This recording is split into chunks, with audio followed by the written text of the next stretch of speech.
Cuando Benito cayó en el 47, yo ya estaba seguro de que él era el jefe. Teníamos su decisión por parte de un confidente que había cantado. Él era un tío muy alto y con piezas de acero en la mandíbula. Y allí, cuando estaba en el despacho, se me acerca el tío muy bajito y me dice: usted sabe quién soy yo, pero no puede probarlo. No puede probarlo, porque la única persona que podía certificarlo no le hemos cargado la sierra. Así que usted no tiene pruebas contra mí. Y era cierto. Era cierto hasta que cayó Roberto.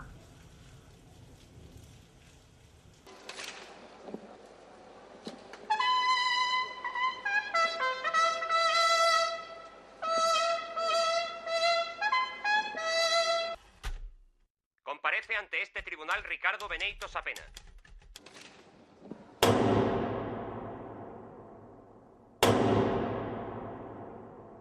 Que actualmente cumple condena de 30 años de reclusión mayor y del que se considera probado que fue comisario político del Ejército Rojo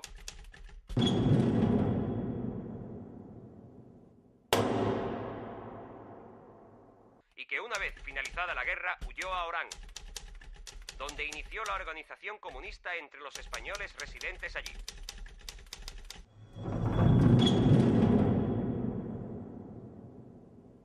El golpe, la victoria fascista, no viene sino a establecer con todo su poder ese bloque agrario, que en Granada es muy fuerte y sigue siendo fuerte hoy, y una manifestación de esa fuerza es la toma, la fiesta de la toma, donde todos los distintos poderes que fundamentan, como son los militares y los eclesiásticos, el ideológico, el militar y el político, están ahí cumpliendo una función pública, social, para decir: somos fuertes.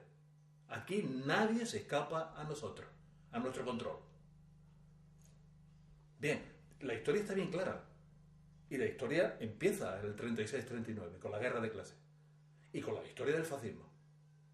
Frente a su gran enemigo, el proletariado revolucionario, o ya te digo, incluso lo que se entendía también como el principio del mal, que era la burguesía liberal. Hay que destruir la otra, y se destruye. Y punto. Y esa destrucción es lo que no se quiere reconocer hoy. Porque se destruye criminalmente y se destruye económica, política y socialmente. Para nada vale la destrucción sentimental, lacrimógena, o que si eso es bueno, eso es malo. ¿A quién puñeta le importa? Date tu cuenta, la lucha de clases no tiene nada que ver con la moralidad. Hablar de la lucha de clases en términos morales es una falsificación de la lucha de clases. Una primera versión de este documental tenía que haber sido presentada el 15 de noviembre de 2006, 50 aniversario del fusilamiento en Granada de Ricardo Benito Sapena. Pero unos días antes, el autor recibió una carta procedente de Canal en la que se podía leer lo siguiente: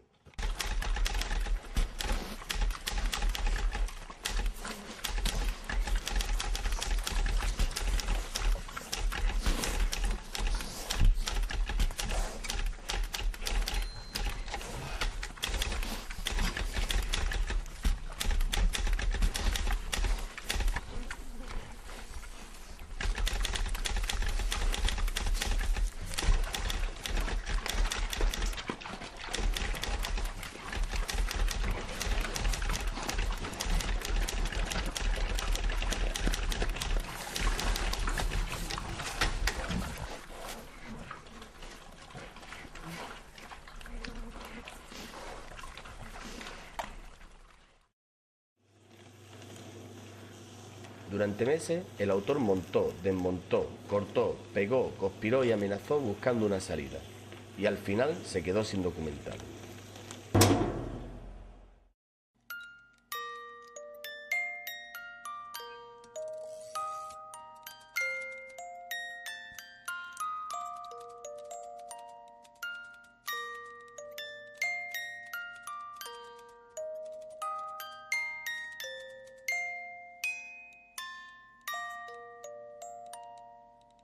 Pegó, conspiró y amenazó buscando una salida. Y al final se quedó sin documental. Hasta que cierta noche, viendo la película de Frankenstein, por fin encontró la solución. Frankenstein era en realidad un rojo proletario. Las cicatrices y los costurones de la revolución dibujaban en su cuerpo el mapa del asalto al cielo. Así también el autor fabricaría su documental rompiendo los planos narrativos y mostrando las suturas que otros se empeñaban en maquillar. Porque ya no podía contar únicamente la gesta de un grupo de arrogantes y desesperados guerrilleros andaluces. Tenía que investigar también por qué se le exigía que el relato fuese bonito, nostálgico y empático. ¿Por qué no podía contar simplemente que el fascismo se viste de consenso y que los que hoy subastan lágrimas ayer cenaron en la mesa del verdugo?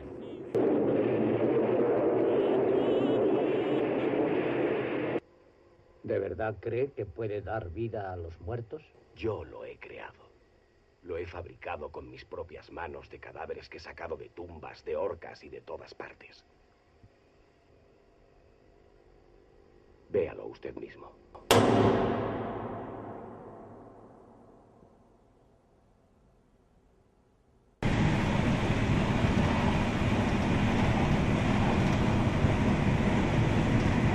...193 secuestros, 429 atracos, 73 muertes, 72 agresiones y 80 bajas causadas a la fuerza del cuerpo. Además de otras 65 causadas al tabor de regulares Alucemas 5, Compañía de Infantería Nápoles 24 y Policía Armada, habiéndose recogido la cantidad de 8.266.822 pesetas.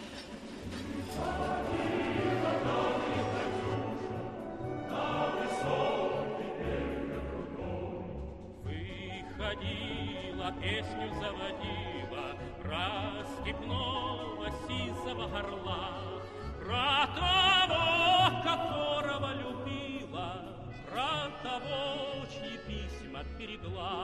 Про того, которого любила.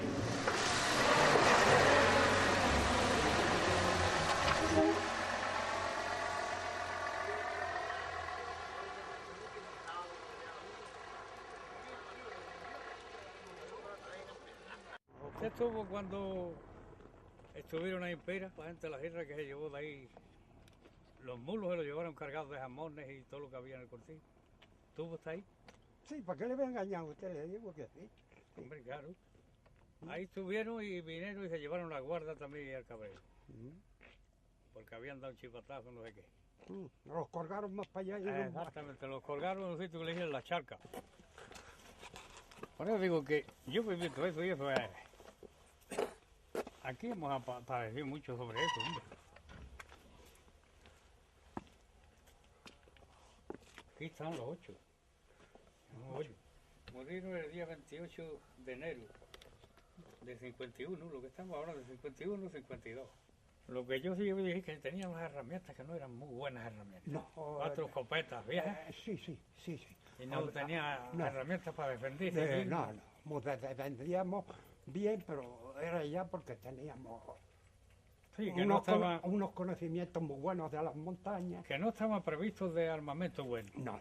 Lo que yo me refiero que le he preguntado yo a mi cuñado muchas veces. Y le he dicho yo, cuñado, ¿cómo diste el vas a morir todo como conejo en la sierra? Y no tuviste cojones de hacer nada. ¿Con qué ideas os fuiste a la sierra? ¿Qué es lo que yo quiero saber? Eso lo he preguntado yo a mi cuñado. ¿Y qué respuesta le ha dado? ¿Qué ideas teníais vosotros para ir a la sierra? ¿Tendríais alguna idea de decir voy a dar un asalto al gobierno o voy a hacer algo? Porque yo voy a la sierra, ¿qué? Para ir a la sierra hay que tener unas ideas de algo, que vayas a hacer algo. Las ideas estaban, pero no había acompañamiento de Eso nada. Es lo que yo de nada. Porque yo creí que nosotros tendríamos una ayuda de países fronterizos. Eso es lo que yo digo. Por eso le pregunto yo antes que tenían contacto con Francia. Y no tuvimos ninguno. Y ya no, una vez que usted ha lanzado, ya no puede usted. Esa persona que tiene un amor propio, no echa para atrás. Hombre, ya es que ya no podía echarse para atrás. Porque... Sí, echaron mucho. Las guerrillas para mí fueron pues, un grupo de hombres que conocí, que venían de África, o mejor dicho, me han dicho que venían de Argelia.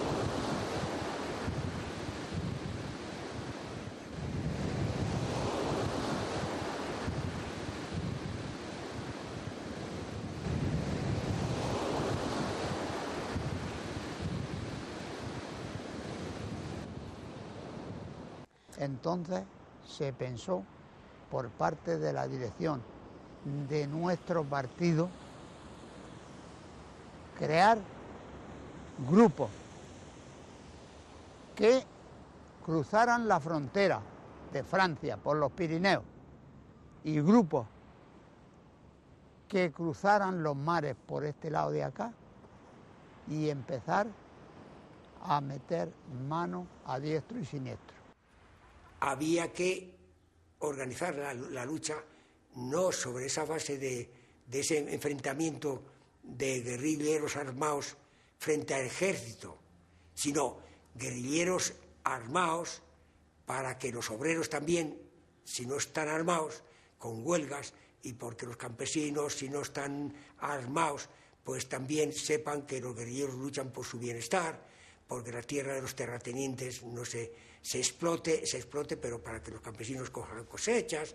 Es decir, informar a los campesinos, que para eso queríamos nosotros la propaganda, informar a los campesinos cómo había que luchar contra Franco y para qué había que luchar contra Franco. Hay una especie de constante en los análisis del PC que dificultan el análisis del movimiento guerrillero, que es pensar que en el año 45-46 se estaba mejor que en el año 36. Que esto es absolutamente impensable. Cuando va a empezar la guerra civil, que se estaba en peor situación en el 35-36 que en el 45-46, después de perder la guerra.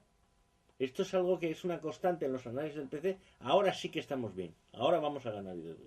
No tiene ningún sentido. Preguntado por su actuación tras huir de España, manifiesta que luchó contra los nazis en Francia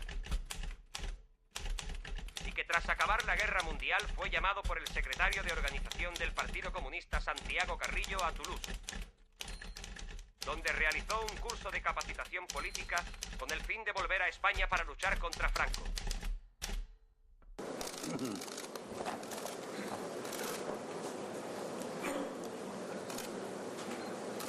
Excelentísimo y magnífico rector, excelentísimas... Santiago Carrillo es el único responsable de la guerrilla comunista que queda vivo, y sin embargo no suele dedicar muchas páginas en sus memorias a este periodo crucial.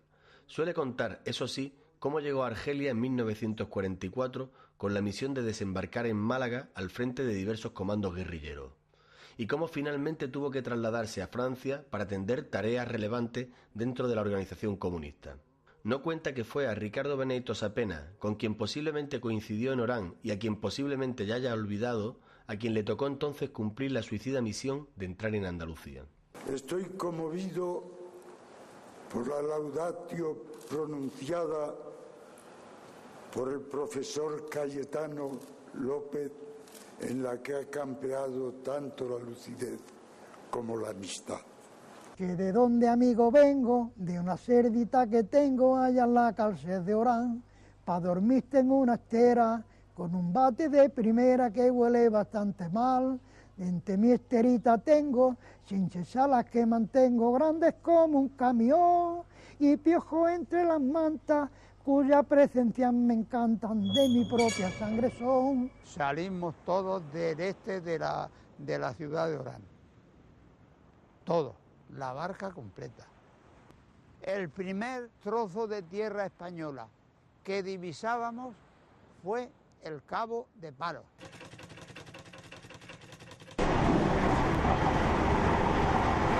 Pues el Partido Comunista, como sabía en las condiciones que los guerrilleros estaban aquí, como Lozano, y todo, que estaban aquí pero estaban mal organizados, pues entonces lo mandaron a él. Capitanía de la 9ª Región Militar. Juzgado Especial para Delitos de Bandidaje y Terrorismo número 1. Se abre la causa 939 contra José Muñoz Lozano, alias El Roberto. Granada, a 5 de octubre de 1951. Esta es una de las escasas fotografías que se conservan de Roberto, el hombre que envió Santiago Carrillo desde Francia en 1946 para hacerse cargo de las guerrillas en las sierras de Granada y de Málaga, aquel que convirtió a un grupo de fugitivos en una de las agrupaciones guerrilleras más potentes del Estado español, aquel cuyo nombre aún pronuncian los viejos en voz baja.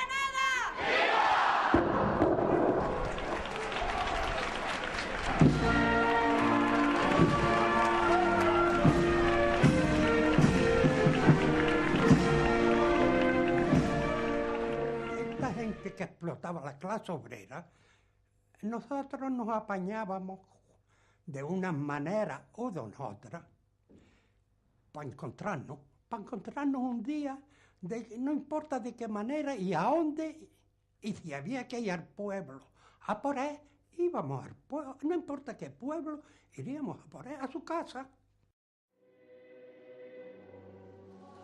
Nuestros hijos mueren tuberculosos por su culpa. Nuestras hijas y hermanas han tenido que lanzarse muchas veces a la prostitución por un trozo de pan.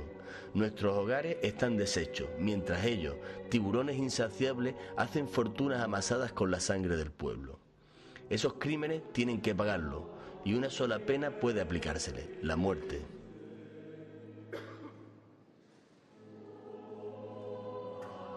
No se equivoque, joven. Para usted, esos individuos tal vez fueron héroes o incluso mártires. Pero para nosotros no eran más que terroristas. La ley de bandidaje y terrorismo decía que a los jefes como Benito o Roberto les correspondía sencillamente la pena de muerte.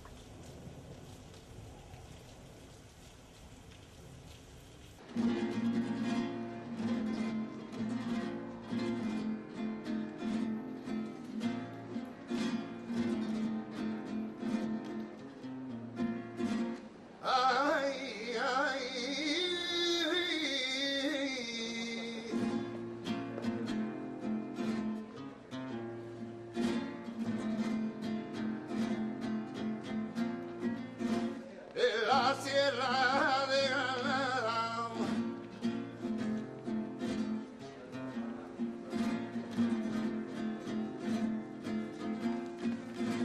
la partida de Roberto,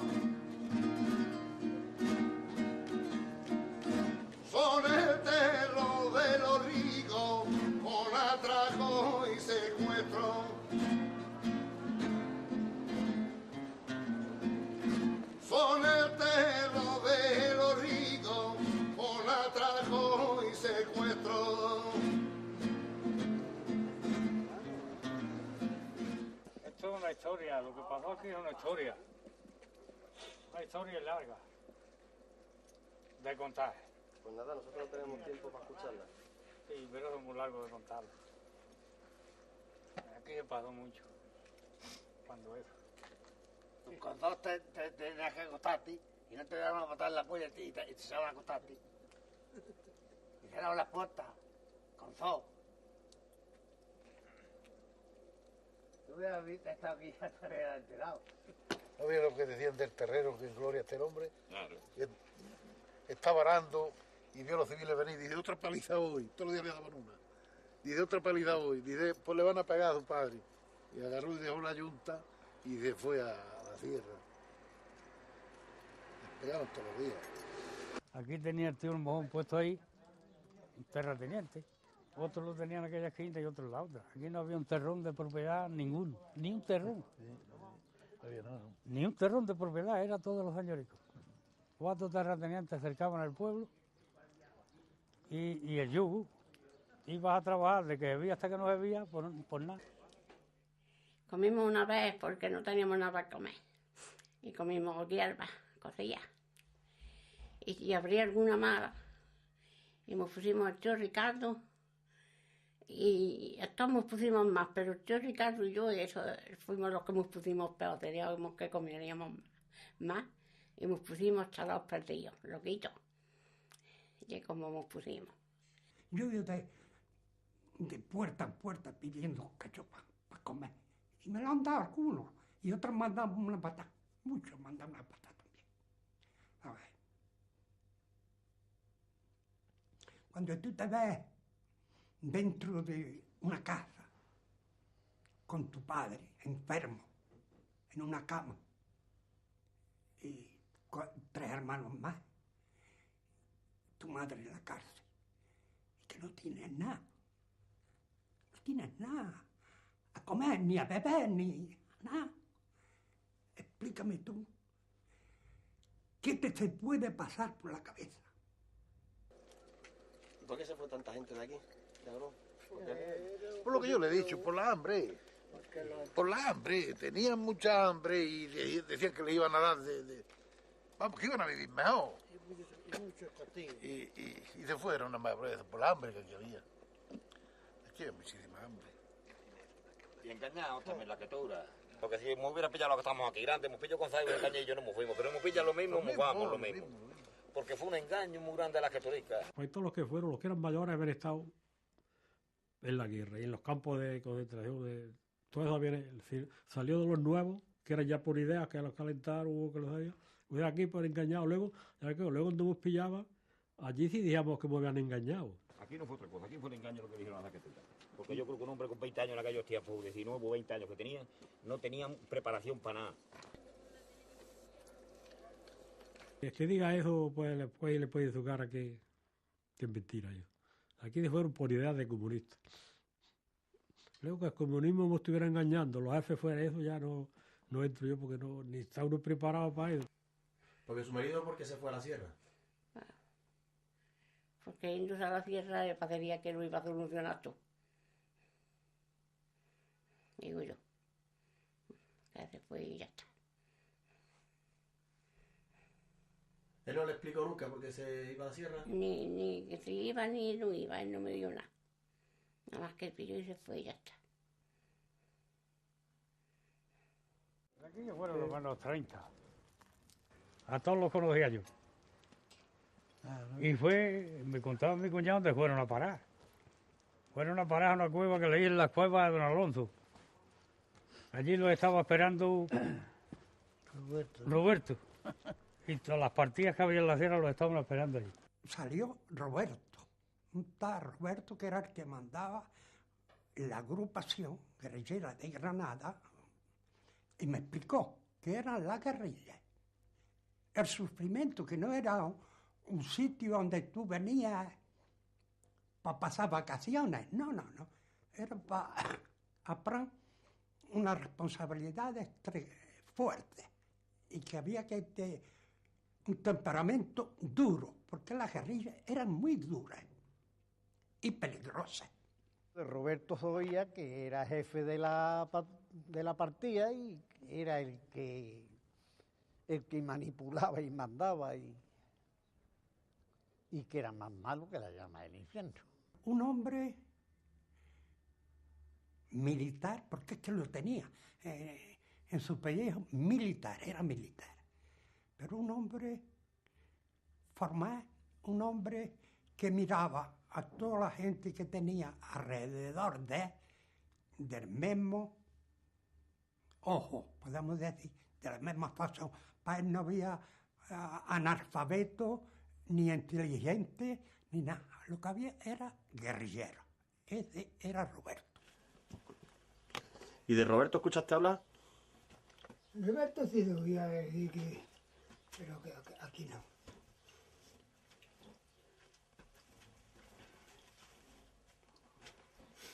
¿Y qué se decía de Roberto? Que no era buena persona.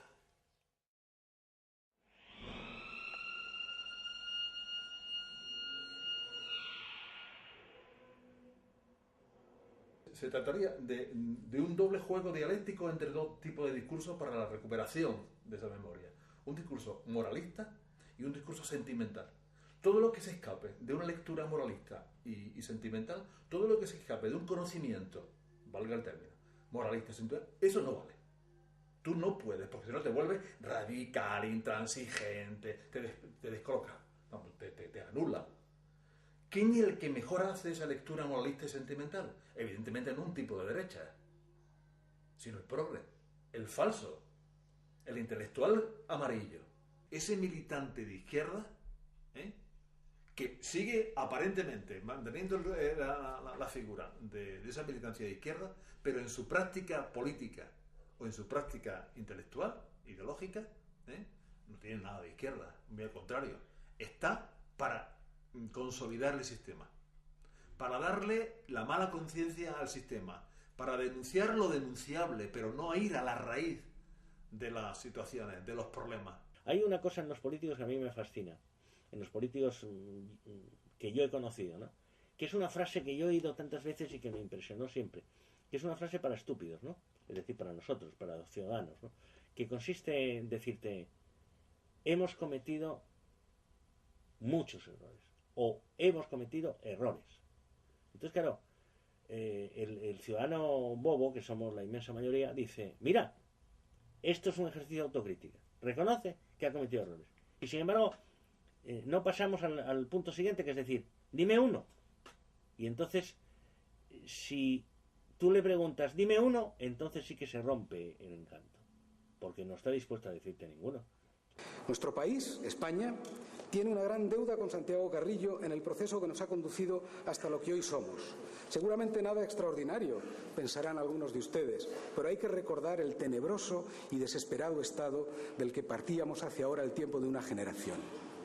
Ha sido claramente subrayada su labor en el Partido Comunista de España, en lo que prácticamente se ha denominado su recreación, su transición con la transición misma, y sus gestos y sus decisiones que, más allá de intereses puramente partidistas, aliviaron el camino, nos dieron la posibilidad y la capacidad de establecer lazos con otros discursos. ¿Y dónde fueron los militantes y simpatizantes que en un momento conformaron la fuerza política más potente y mejor estructurada del escenario político español? Gracias a Miguel, este narrador puede relatar al señor catedrático a dónde fue a parar uno de sus militantes comunistas.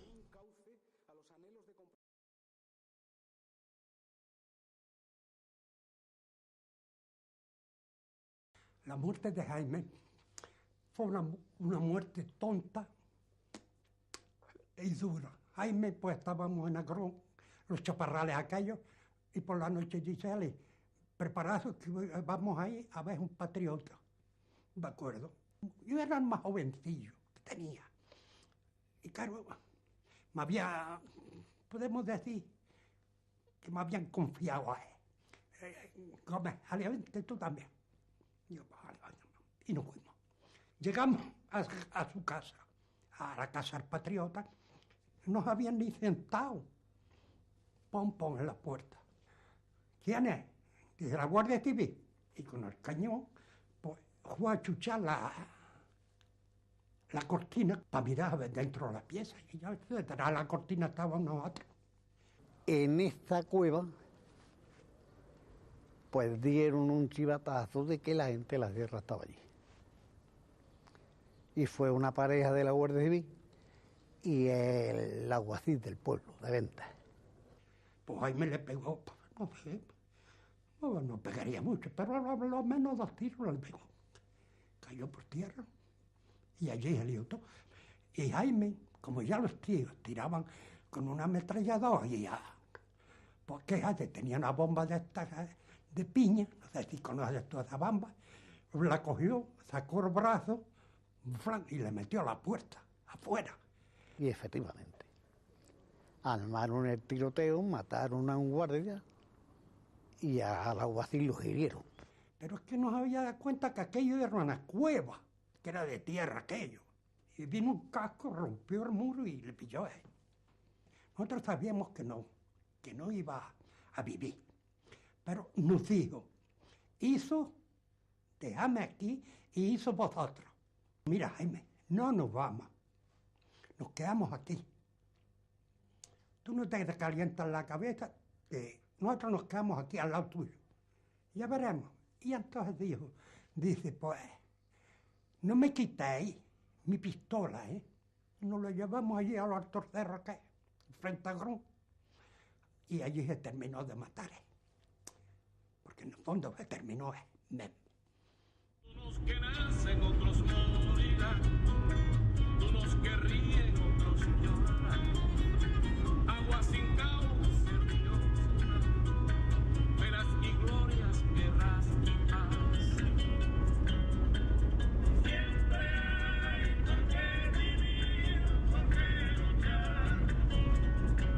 Miguel y sus compañeros abrieron un agujero en la tierra y allí depositaron el cuerpo de Jaime.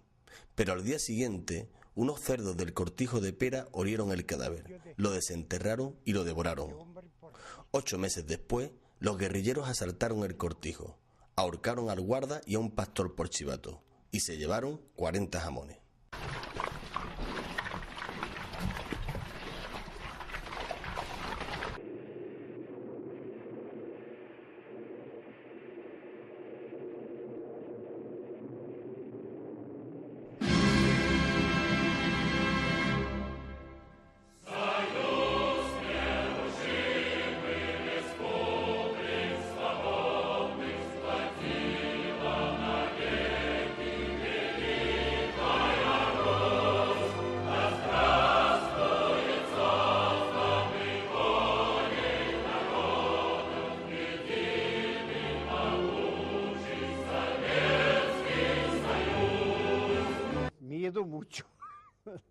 Miedo mucho, porque estaba la Guardia Civil y que anochecía y que decían que de noche en la calle, que francamente que no se saliera.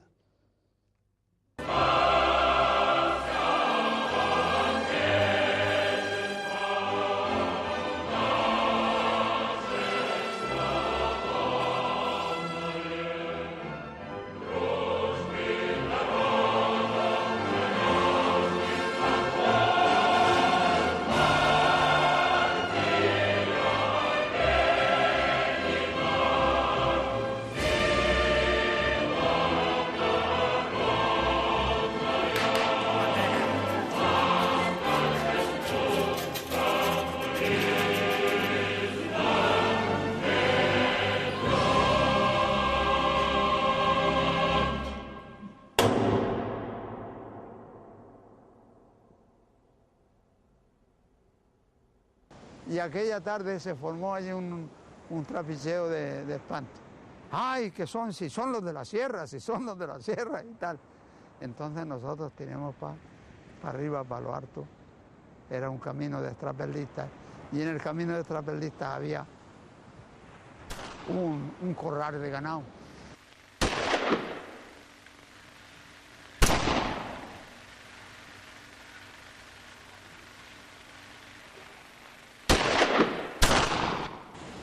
Y allí murió uno, pero no llevaba uniforme, no llevaba uniforme de guerrillero, llevaba uniforme de Guardia Civil.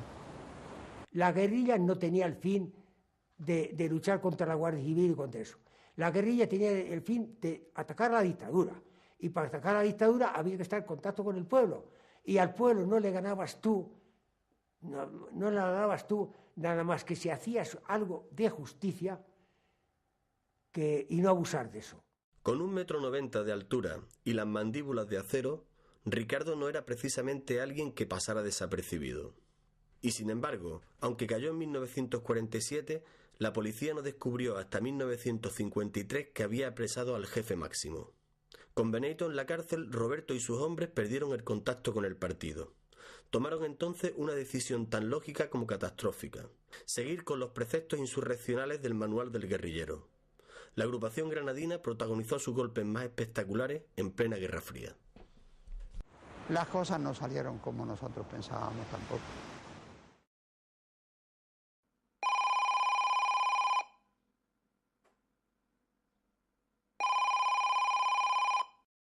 Hoy, por ejemplo, no se censura. Por ejemplo, a mí no me censuró el documental, ¿eh? Simplemente recomendó. Porque mi historia no es una historia de los tiempos de la dictadura, es una historia de la precariedad laboral. Entonces ellos no te censuran, ellos no te dicen esto queda censurado, porque eso sería ponerse en evidencia. Ellos simplemente recomiendan y dan subvenciones. Sí. La censura cambia radicalmente a partir de los años 75-80. Y empieza a hacer una censura económica en principio de mercado. Pero en realidad es política. Porque evidentemente lo que están detrás son intereses políticos, ¿no? Económicamente te dicen, el argumento que utiliza es que tu discurso no es rentable. Últimamente, al argumento económico, tu texto no vende. ¿Vale? Hoy, últimamente, lo que se te plantea es el término moral. Tu texto es que no es conveniente, Tu texto es que daña la sensibilidad de las personas, te metes con personas en determinado momento, entonces te quitan de medio. Pero la censura está detrás.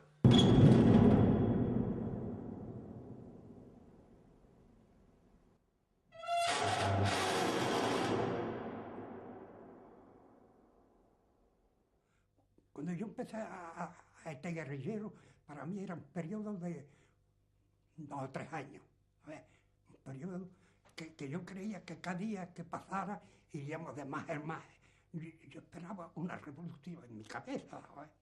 No, eso no lo veía, lo que veía al contrario. Contra más días pasaba, menos quedábamos. Pero claro, ¿cómo saca el PC a la cantidad de gente que tiene en los montes de Galicia, en Levante? ¿Cómo? O sea, hay que sacarlos a todos. Es decir, que sacar a esa gente, cuando tú decides desmontar el movimiento guerrillero, significa que tienes que mandar emisarios a todos, pero no de información, sencillamente porque hay que sacar a la gente. Primero, además, hay que explicárselo cuando la saca.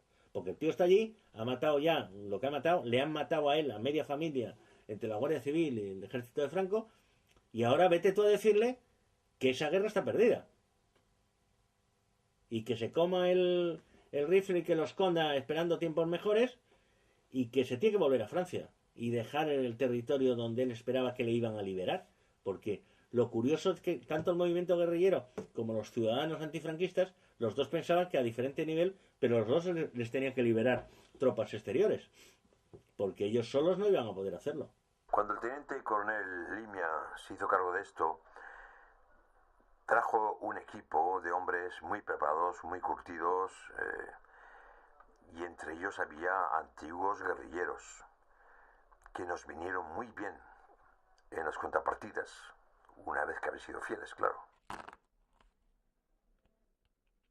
Tú lo que quieres saber es cómo se mataron a ciertos guerrilleros y por qué. Hay un hombre que lo mataron porque era un sargento. Era un guerrillero de estos que llamamos que no se había entregado de la guerra y estaba acostumbrado a hacer lo que él quería. El otro fue porque fue a la sierra, empezó a hablar mal de una persona, tanto habló mal de él, y que tenía dinero, y que vinieron a por él, a por el tío ese, era un señorico. Y resulta de que por mala suerte, el día que cogen al tío, que lo cogen por la mañana, lo tienen dentro de su casa, pues serían las 11 del día por ahí, una pareja de la Guardia Civil que llega a la casa. Los otros que sienten tiros en la calle, ¿qué hacen? El que estaba dentro de la casa con el tío, ¡bom, bom! Y le meten también 2 balazos. Bueno, Roberto comienza a indagar. ¿Cómo es esto? Pues tú sabes por qué tenía aquella etnia el tío contra aquella persona, porque él era un cabrero. Ese hombre de mi tío es cabrero. Y le debía a ese tío lo menos 20.000 pesetas. Y se había ido a la sierra porque no podía pagarse. Y el otro lo había metido a los tribunales. Y por eso es que se fue a la sierra. Roberto no les hizo caso. Ni Roberto ni nadie. Incluso en un bar en la placeta, el tabernero, que ya ha muerto también, había algunos que le echaban. Cuando ya los vea calentillos, pues ya estás todo el día trabajando y te medio litro de vino, pues te sube la cabeza. Y le dije, anda, que se invita a la casa, le ponía una botella de litro. Y por detrás daba un patio y una ventana y se ponían a escuchar allí los civiles y los ponía cosas esas. Cuando vamos ahí, cuando no vamos ahí, y lo sabían todo. Eso era como una lotería de la muerte. Es decir, aquello estaba plagado ya de confidentes, porque claro, el deterioro de la guerrilla, claro, la Guardia Civil evidentemente chantajeaba con la familia. Roberto le dijo lo mismo que yo te explico a ti. La Guardia Civil hay que matarla. Sí, hay que matarla, pero hay que saber a dónde tú la mates. No la mates. Aquí tengas tú un patriota, un guerrillero del llano, y aquí otro, y vengas a matar a los civiles entre las dos casas. porque los dos han matado a los civiles ahí y han matado 2 guerrilleros de cada lado, uno y su familia. A ver, con ellos. ¿Has comprendido lo que es ser un buen guerrillero? Yo he tenido ocasión de haber matado yo no sé cuántos civiles en mi vida. No, yo les dejo que se vayan, porque sabía que matarlos a ellos era matar a mis patriotas que estaban ahí, o a sus hijos, o a quien fuera. Se iban a vengar ahí, con hacer eso. Pues yo los dejaba que fueran. Entra en la casa y dile a tu amigo que se rinda. Suéltame, no hay nadie, no hay nadie.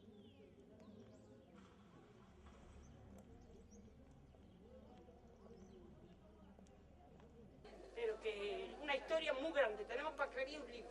Los demás, los que hemos vivido esta historia, que yo ya tengo 67 años y yo sé muy bien lo que yo pasé con lo de la gente de la tierra, sin tener ninguna culpa. Hacemos mucha hambre de vete criar, como la hija de un señorico, a vete pidiendo un puerta en puerta, ya pasaste miseria y fatiga.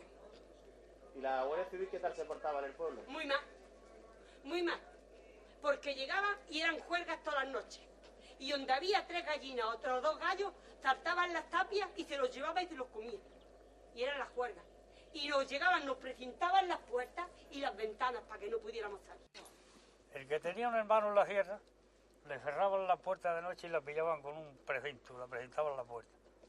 Y se llevaban la llave. Venían los civiles a medianoche, como tenían la llave, abrían y entraban en la casa. Lo sacaban y lo llevaban por ahí, le metían una palilla y lo dejaban por muerto. Al hermano de que tenía la sierra. Porque no tenía nada que ver con los otros. Pero pagaba las consecuencias. Fuimos primero, vamos a llevarnos a Cuarta de las Palmas. Y luego ya, de Cuarta de las Palmas, nos pasaron a la cárcel. A las 2.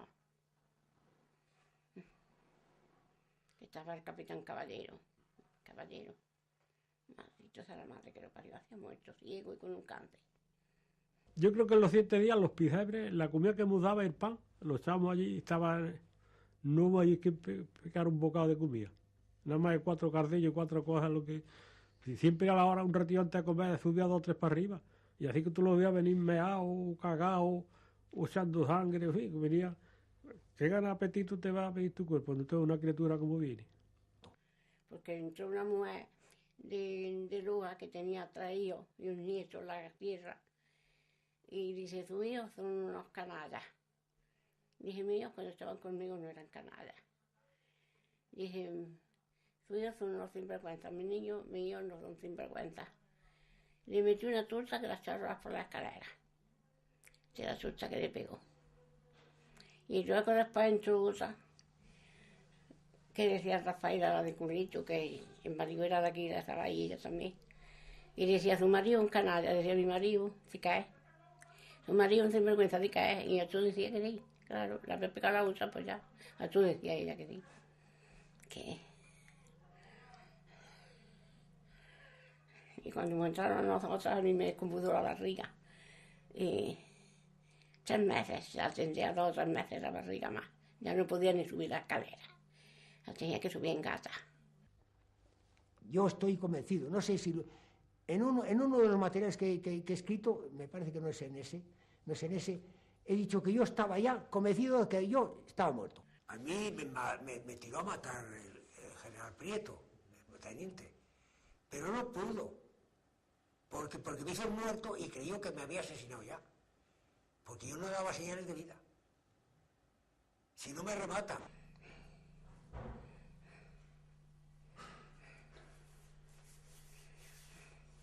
Allí entramos a la cárcel porque las llevaban de traslado de unas cárceles a otras más fuertes. Y aquellas estaban porque habían matado a 2 curas. Y éramos comunistas. Y me preguntaron a mí que por qué estaba y les dije por lo que estaba. Y le daban un abrazo a este y decían, dije, te queremos millones de trillones porque eres tu padre es compañero nuestro. Le decía, era a él. Y entonces lo que hayamos dado una comida más buena. Conforme iban las vaquetas de la comida, así las volvían para atrás. Venga, aquí tenéis que traer comida más buena. Y aquellos días que estaban allí comíamos más mejor. Porque ellas, la que llevaban mal, la devolvían para atrás. Vaya que tía. Haciendo la excursión por allí, haciendo gimnasia. Vaya tía, ya ves tú, para tener valor para matar, como no ir. La historia de Ana y de su hijo Antonio es la siguiente. El marido de Ana, al que llamaban Lucio, luchó en el bando republicano durante la Guerra Civil. Pasó por un campo de concentración y finalmente se incorporó a la guerrilla antifranquista. Para conseguir que Lucio se entregara, la Guardia Civil encarceló a Ana con su bebé. Cuando Lucio por fin se entregó en 1951, Ana y Antonio fueron liberados y a él lo fusilaron.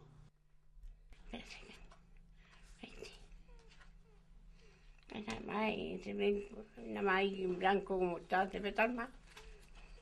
Ve poco.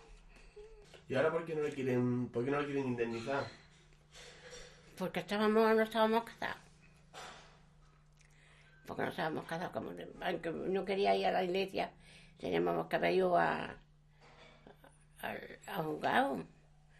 Pero a la iglesia no quería ir. Y decía que 5 duros que le iba a dar el cura que los comía. Y no quería ir a la iglesia. Y entonces, al no estar casada, ¿no le reconocen a usted que fuera mujer de él? Pero para la Junta de Andalucía ahora. Bueno, pero para meterme en la cárcel sí. Era mujer. Y ahora no. Ahora no soy. Y yo también estoy arreglando los papeles a ver si me dan algo. Pero, por lo que digan también los papeles, que yo no redo ni que estoy en la cárcel, ni que soy hijo de ella. Y me metieron con 2 meses. Y estoy bautizado en la cárcel de Córdoba.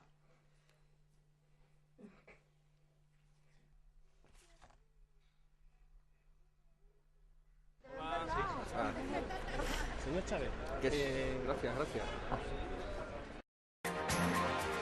El Congreso aprueba la ley de la memoria histórica con el apoyo de todos los grupos, excepto el PP y Esquerra Republicana. Finalmente, los símbolos franquistas no tendrán que retirarse de los edificios de la Iglesia si hay razones artístico-religiosas. Durante el debate estaban en el Congreso personalidades que apoyan la ley, como el exsecretario general del Partido Comunista, Santiago Carrillo. Y yo os pido, compañeras y compañeros, que hagáis un ejercicio de reflexión.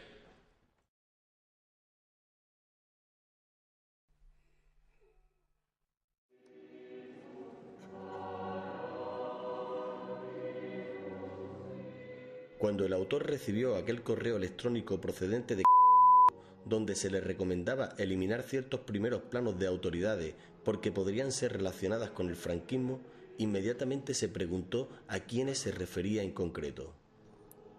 ¿Al alcalde del Partido Popular? ¿Al militar? ¿Al obispo tal vez?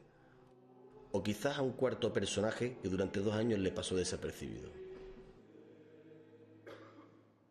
Estoy convencida de que no hay en esta ley ni una sola línea que no pueda ser respaldada en su integridad por cualquier demócrata. Providencia del juez.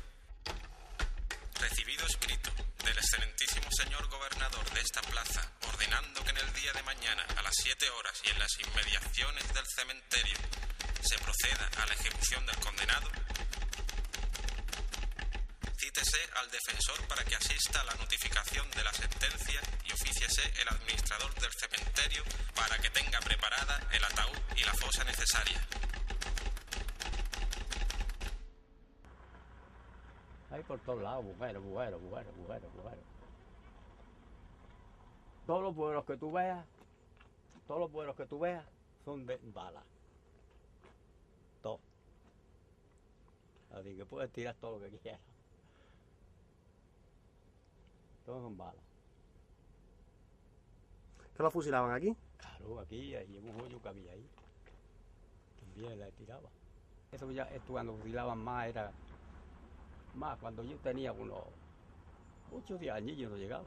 Y tengo ya 77, hace ya 40, cerca de 50 años de esto. ¿Y que era de madrugada? O... De madrugada, siempre eran las 5 de la mañana, las 3, según cuando ellos venían para acá, con los camiones. Tienen de grabar ahí para allá con cojones. Si quieres tirar, mira, ver tú más para allá y más. Por todos lados.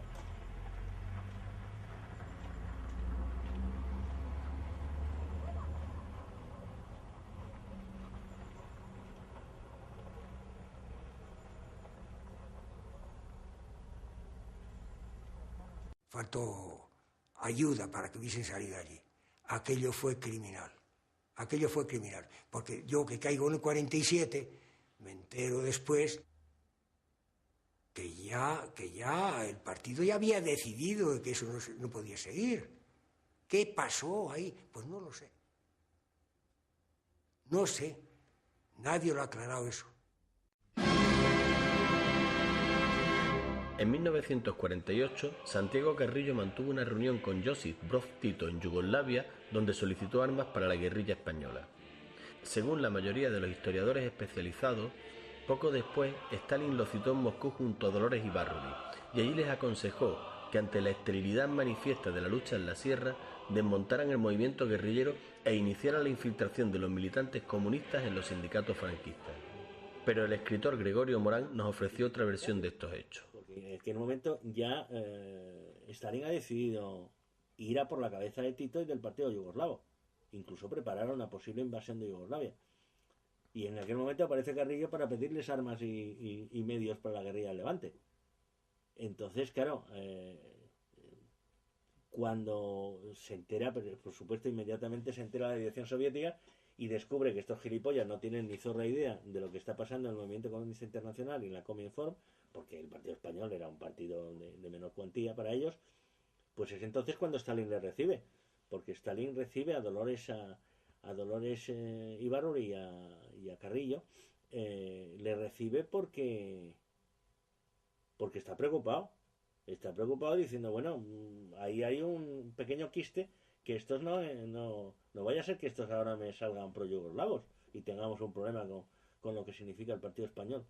Entonces, claro, Stalin se da cuenta, evidentemente, que no solamente no tienen ni zorra idea de lo que está pasando, sino que además son más stalinistas que nadie. Quiero decir y además es cuando Stalin les concede un crédito económico importante, muy importante al PC, y de donde saldrá la famosa leyenda de que le recomienda trabajar en los sindicatos verticales, liquidar la guerrilla, y poco menos que les dijo que entraran en la OAC y en las Juventudes Católicas y que hicieran, que me imagino que por los datos que hay de los famosos informes que hay de esa entrevista, eso se inventa posteriormente. Es decir, en aquel momento lo único que hace en la brevísima entrevista que tiene Stalin con Carrillo y con Dolores es recomendarles paciencia y darles el dinero y saludarles muy amablemente. Bueno, hasta tal punto que yo recuerdo muy bien, claro, es difunto y ahora sus herederos, que son muy activos en su defensa, me dirán que no es así, pero yo recuerdo que Claudín cuenta, al menos me lo contó a mí, me parece que en algún texto lo hizo, que lo que más impresionó al PC y a un tipo como Carrillo de la entrevista con Stalin es una cosa absolutamente insólita. Yo creo que es una de las anécdotas, porque claro, todo el mundo, claro, en el movimiento comunista todo está siempre lleno de anécdotas que nadie cuenta nunca, porque lo importante era la estrategia y la táctica. Y no, lo que conmueve a Carrillo es descubrir que Stalin es más bajo que él. Stalin era más bajito que él. Y esto le conmueve porque Santiago era un tío bajito y Stalin es que era muy bajito. Y lo primero que le comunica a Claudín es que claro, una cosa es verle en la tribuna, como le veía todo el mundo, que era siempre alto y bien plantado. Y cuando le ve en el despacho descubre que es más bajo que él. Claro, que este sea el volumen de apreciación política de la reunión más trascendental de la historia del PC, según sus historiadores oficiales, pues yo creo que lo dice todo. Las guerrillas estuvieron abandonadas, las guerrillas estuvieron creadas por el Partido Comunista, pero que estuvieron dejadas de la mano de ellos y que nunca se han ocupado de nada. El Partido Comunista no ha ocupado de nada. Lo primero porque aquí no se podía el Partido Comunista hacer gran cosa. En Francia, porque los metieron fuera de la ley, pues era mucho más difícil todavía de hacer alguna cosa. Bueno, que aquí nos quedamos.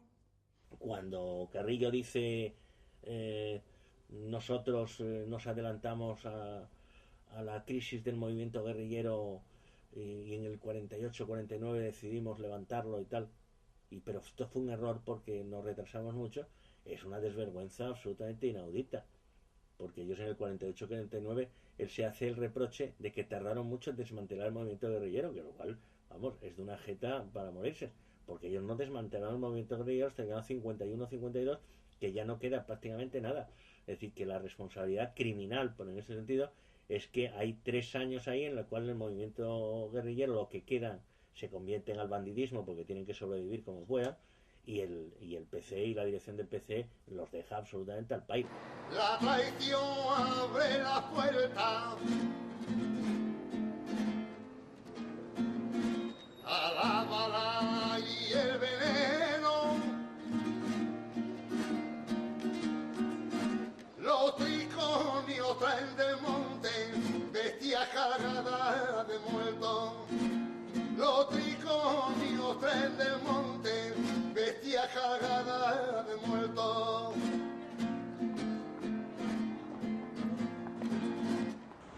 El alcalde le dijo al capitán de la Guardia Civil que a él le habían matado a su hermano y que había que matar a los 6 que habían cogido prisioneros.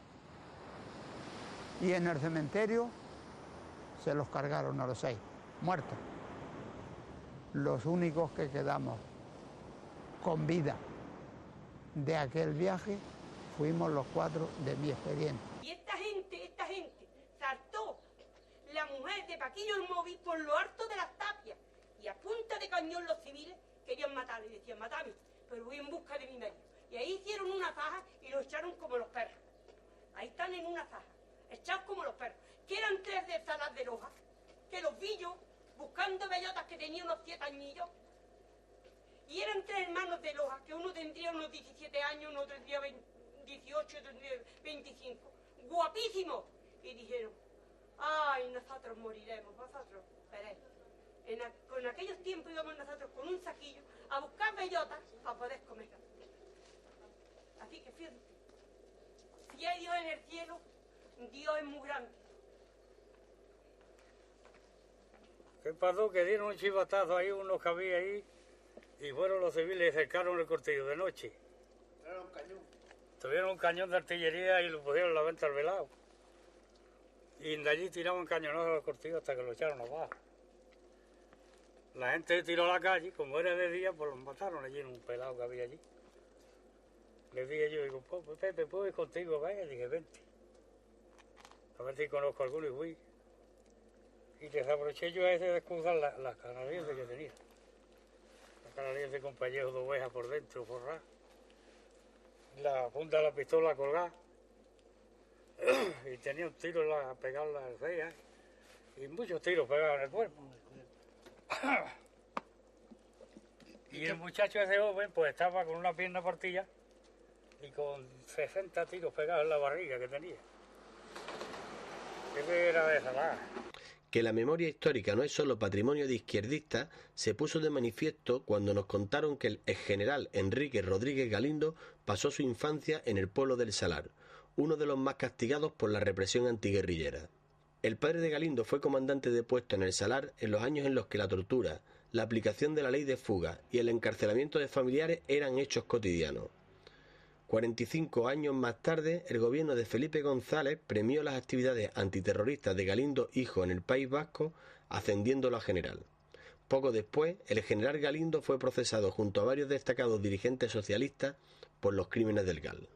Viva España, viva Franco, viva el orden, viva la ley, viva la Guardia Civil.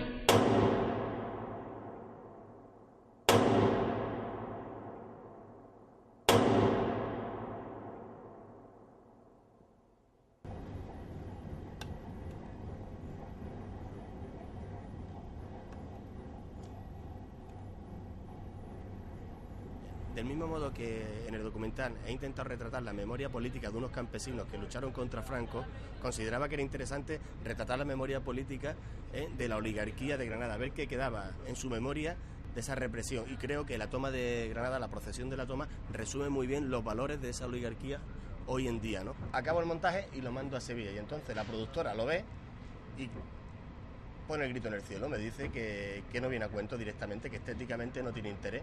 Yo digo que bueno, no tendrá interés para ellos, pero para mí sí, ¿no?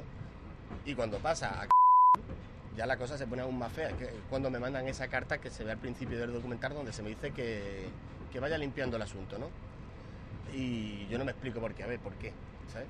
Hasta que un amigo, viendo conmigo el montaje, me dice, tío, es que uno de los personajes que más ha retratado en la toma, uno de los personajes centrales, es precisamente un alto cargo del PSOE, que yo no lo sabía. Durante casi 3 años, el autor peleó con la productora para poder incluir esta imagen en su documental, sin comprender que los auténticos vencedores ya no necesitaban banderas ni águilas para asesinar la memoria.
A Lozano lo habían matado.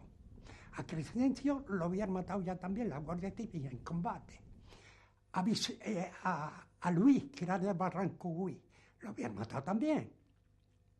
Entonces resulta que Roberto, como Clemente, habían perdido la confianza. Ya la gente que les quedaba no tenían confianza con ellos. Y que los otros a lo mejor no tenían confianza con ellos tampoco, ¿sabes? Ahí había ya un... Pero esto es que yo lo pienso después de verme enterado de todo lo que pasó. Se paseaba con la tangerina por Madrid, pues de cafecito por aquí, cafecito por allá, no se privaba de nada. Y nosotros, pues gracias a enlace, confidente a confidente, conseguimos llegar hasta él. Cayó. Y la policía vino y ya se puso a servicio de ellos de momento. A mí me han dicho que estaba en Madrid y que de Madrid tenía correspondencia con ellos. Pero una correspondencia ya, a ver, los civiles cómplices. Eran los civiles que servían de cartero.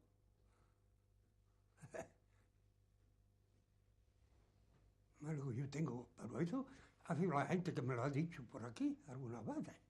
Roberto quiere salvar la vida y busca un mal camino. Primero pierde la dignidad y luego la vida, pero la dignidad primero. El infame de Roberto acompaña a los civiles que apostado tras los ricos y acechan con los fusiles. Que apostado tras los ricos y acechan con los fusiles. ¿Y cómo es que lo metieron en un cuartel? La Guardia Civil lo pilló en el monte, entraron en el monte y nos dijeron que se fueran con ellos. Eran de paisanos, los civiles. Venid con nosotros que vamos para que vaya a pasar, que vamos para a Francia, ya estamos. Mismo Roberto fue el que lo Claro. Y cuando llegaron a la costa, cuando ya llegaron a la puerta, pues cuando se los manos, pues estaban metidos en un cuartel de Guadalí. Dejaron las armas escondidas y se metieron en el camión y se fueron. Y cuando el camión paró, pues paró dentro del cuartel de la Dentro del cuartel de Guadalí. Entonces el que lo vendió fue Roberto, el mismo Roberto. El mismo Roberto. Vinimos otra vez, aquí, la tercera vez, a ver si encontrábamos a alguien. No encontramos a nadie. Lo que encontramos fueron los civiles. En Sierra Luz los encontré yo. Y me mataron dos personas y a mí me hicieron polvo. Vivieron, del pueblo este sobrevivieron 3. Que fue uno que fue a Francia, Talento, y mi cuñado y Chispa. Esos 3 son los que quedaron, vamos, que sobrevivieron de aquí del pueblo. Los demás murieron todos. Y fue cuando cogimos para irnos a Francia. Hicimos la travesía de Francia, metimos, pues esto fue el 6 de junio y llegamos el 14 de octubre a Francia. ¿Sabes? Hicimos toda esta trayectoria que hicimos, una vez para arriba, otra vez para abajo, pero en fin, a última hora llegamos donde nosotros deseábamos llegar.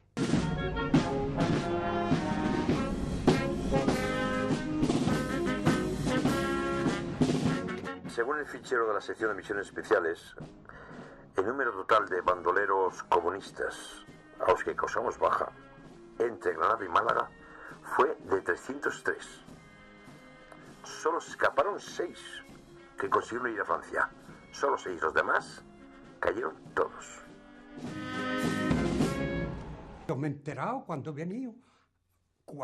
he venido aquí a España, 35 años después, ¿eh? Yo no sabía eso. Que Roberto se había entregado, que tuve eso, sí, eso lo sabía yo ya en Francia, pero que había estado con los civiles siguiendo la pista para cogernos a nosotros, no, eso no lo sabía, nadie me lo había dicho. El descubrimiento de los dirigentes, para nosotros yo creo que en todos los casos que conozco, fue demoledor. El descubrimiento de los dirigentes en la cotidianidad. Porque claro, viajar a París, ver a Santiago Carrillo, o a Moscú y ver a Orochi Baruri, pues bueno, uno va allí y es recibido en audiencia, y entonces pues bueno, es como la entrevista, me imagino, en el Vaticano, Urbi et Orbi, habla, te atiende, escucha, tú sueltas el rollo, siempre él suelta un rollo mayor, pero es un contacto en el cual tú no percibes el cartón piedra del personaje o el auténtico entramado del personaje. Gloria a Dios en el cielo y en la tierra paz a los hombres que ama el Señor. La paz con todos vosotros. Reconozcaos solemnemente vuestros pecados. Diligencia de ejecución. Granada, 22 de enero de 1953. Se hace constar que siendo las 7 horas del día de hoy, ha sido ejecutada por fusilamiento la pena de muerte en el reo José Muñoz Lozano, alias El Roberto, en las inmediaciones del cementerio de esta capital. Una vez ejecutado, el oficial médico presente, previo reconocimiento del reo, manifestó que aún respiraba, por lo que seguidamente el jefe del piquete de ejecución le disparó el tiro de gracia. Reconocido nuevamente por el mencionado oficial médico, este certificó su defunción.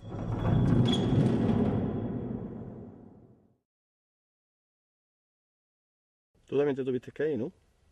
Yo me fui también, claro. Yo estaba en Francia, en Alemania y desterrado aquí trabajando, porque aquí no había trabajo.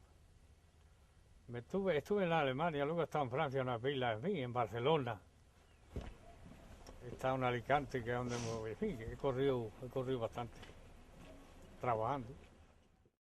Pero una vez establecida la democracia y el juego de todas las opciones políticas, el pluralismo propio de una sociedad en libertad, cada cual se acomodó como mejor pudo a sus convicciones profundas o a su temperamento. Muchos se incorporaron a otras formaciones políticas, más acordes con sus puntos de vista, pero que no se les hicieron visibles durante la dictadura. Y en esas formaciones siguen. En el periodo que va de la legalización del PC hasta las primeras elecciones, que son 3 meses, vamos, tenían miles por día, vamos, de ingresos. Y además sería divertidísimo ahora reconstruirlo, porque había montones de figuras y figuritas de la cultura y del arte y de todas las coñas marineras del mundo, que se afiliaron pensando que el PC iba a ganar y que luego se desafiliaron rápidamente haciendo un tránsito, pero vamos, en triple salto mortal hacia el PSOE, cuando descubrieron que el que ganaba era el PSOE, ¿no? A otros no les gustaba la política como actividad profesional, aunque sí estuvieran interesados en ella. Su compromiso era esencialmente moral y, resuelto el problema de la dictadura, se dedicaron a sus profesiones, contribuyendo con ello al progreso y a la modernización de España. Y otros, querido Santiago, querido rector, queridas amigas, queridos amigos, están en sus casas, educando a sus hijos en libertad y para la libertad. Y me consta que después de la aparición de mi libro hay un montón de dossier que han desaparecido. Por ejemplo, el dossier de Dolores Ibárruri, Pasionaria, ha desaparecido. El dossier de Romero Marín ha desaparecido. Y es muy sencillo. Quiero decir, ¿por qué? No hay que romperse la cabeza. Quiero decir, cuando sale el libro y saben y se enteran ellos mismos de la cantidad de material que tienen en el archivo, a estas chicas y chicos jóvenes, pues le dicen: oye, camarada, súbeme el dossier de Irene Falcón, o el dossier, o mi dossier, aquel, súbemelo. Y por parte del franquismo hay una orden que se ejecuta poco después de la muerte de Franco, que los archivos del movimiento fueron quemados todos, con orden. Creo recordar que las órdenes procedían de 2 ámbitos, que uno era, yo creo que era el presidente de gobierno, que ya entonces era Suárez, y el otro era Martín Villa. Nunca sabremos pues los confidentes, los informes, la gente que trabajó por el movimiento legal o ilegalmente, etcétera, etcétera. Déjate de hablar de simbología. No entre a los símbolos. Ni siquiera entre a la alegoría. No entre en ese lenguaje. Sea un lenguaje directo. Reivindica el sentido de las palabras. En su sentido más práctico, más en la práctica, más de praxis.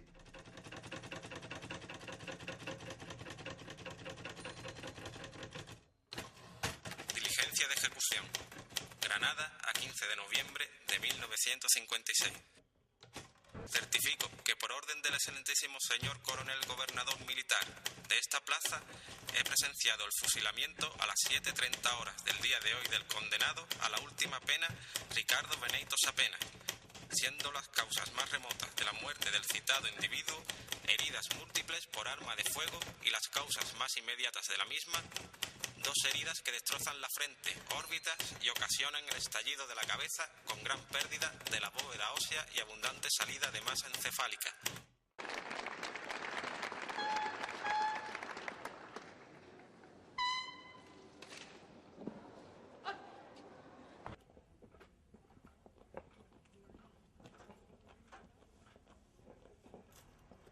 Poco antes de ser fusilado, Roberto, en un último intento por salvar la vida, desveló a sus carceleros que el preso Ricardo Beneito, condenado a 30 años de reclusión mayor por propaganda subversiva, no era un simple miembro del partido, sino el jefe máximo de las guerrillas comunistas de Andalucía.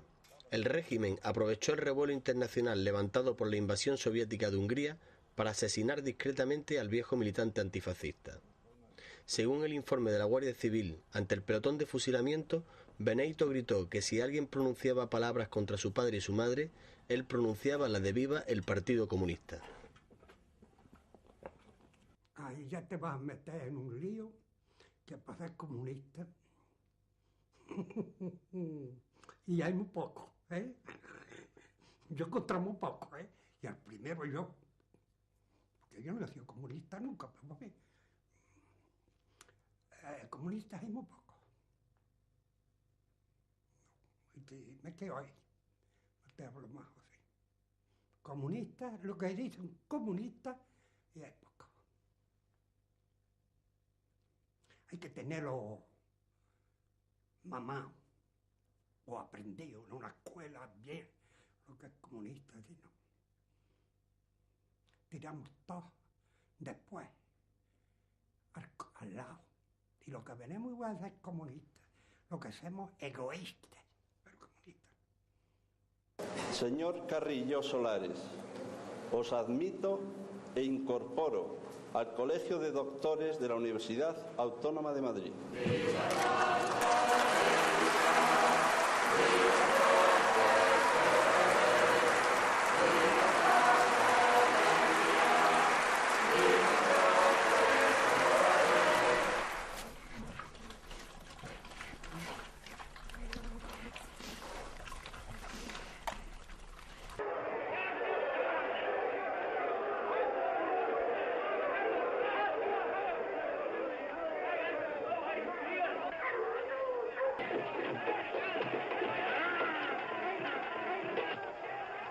¡Ahí está! ¡El monstruo!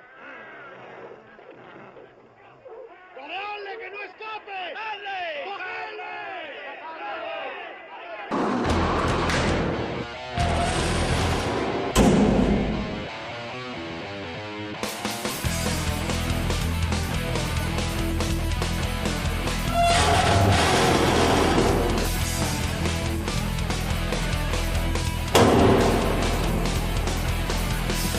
Estoy esposado y no puedo huir.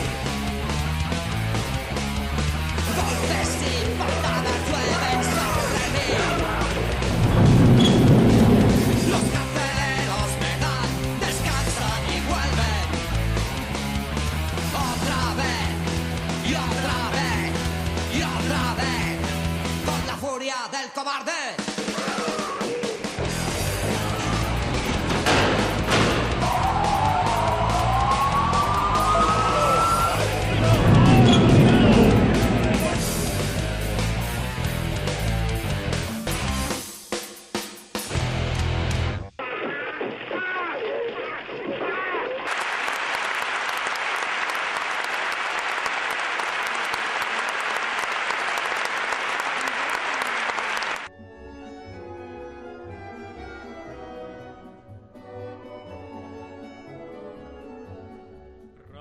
Расцветали яблони и груши, поплыли туманы над рекой.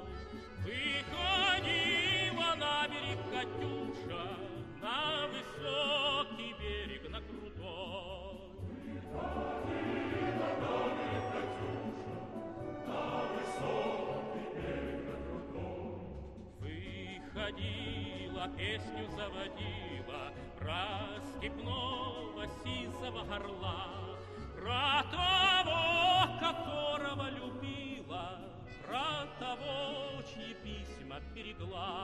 Про того, которого любила, про того, чьи письма берегла. Пойте, песня, песенка девичья, и летит за ясным солнцем свет, и бойцу на дальнем пограничье от Катюши передай привет. И бойцу на дальнем пограничье от Катюши передай привет.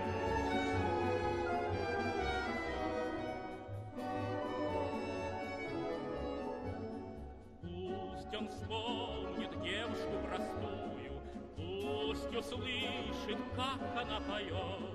Пусть он землю бережет родную, а любовь Катюша сбережет.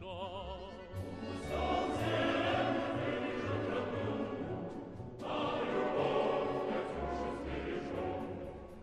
Расцветали яблони и груши, поплыли туманы над рекой. Выходила на берег Катюша, на высокий берег, на крутой. Выходила на берег Катюша, на высокий берег, на крутой.